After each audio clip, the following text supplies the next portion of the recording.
അദ്ധ്യായം 62 അൽ ജുമുഅ മദീനയിൽ അവതരിച്ചത്. 9-ാം വചനത്തിൽ ജുമുഅ നമസ്കാരത്തെപ്പറ്റിയുള്ള പരാമർശമാണ് ഈ പേരിന് നിദാനം. പരമകാരുണികനും കരുണാനിധിയുമായ അല്ലാഹുവിന്റെ നാമത്തിൽ. രാജാവും പരമപരിശുദ്ധനും പ്രതാപശാലിയും യുക്തിമാനുമായ അല്ലാഹുവേ, ആകാശങ്ങളിലുള്ളതും ഭൂമിയിലുള്ളതുമെല്ലാം പ്രകീർത്തിച്ചുകൊണ്ടിരിക്കുന്നു.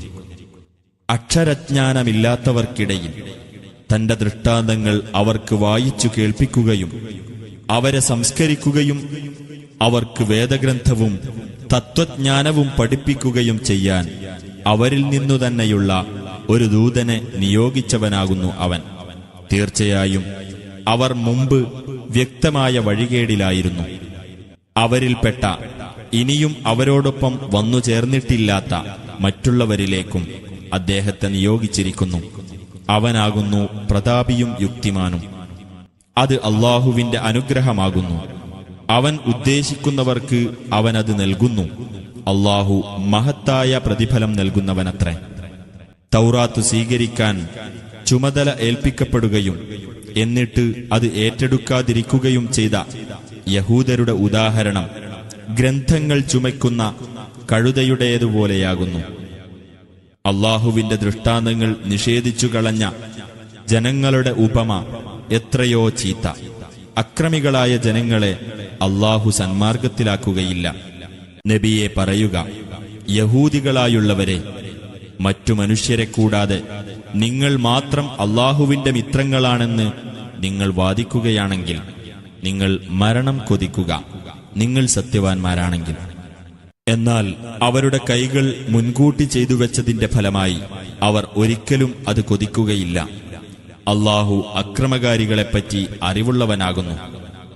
നബിയെ പറയുക, തീർച്ചയായും ഏതൊരു മരണത്തിൽ നിന്ന് നിങ്ങൾ ഓടിയകലുന്നുവോ തീർച്ചയായും അത് നിങ്ങളുമായി കണ്ടുമുട്ടുന്നതാണ്.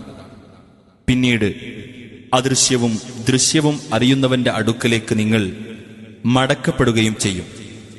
അപ്പോൾ നിങ്ങൾ പ്രവർത്തിച്ചുകൊണ്ടിരുന്നതിനെപ്പറ്റി അവൻ നിങ്ങളെ വിവരമറിയിക്കുന്നതാണ്.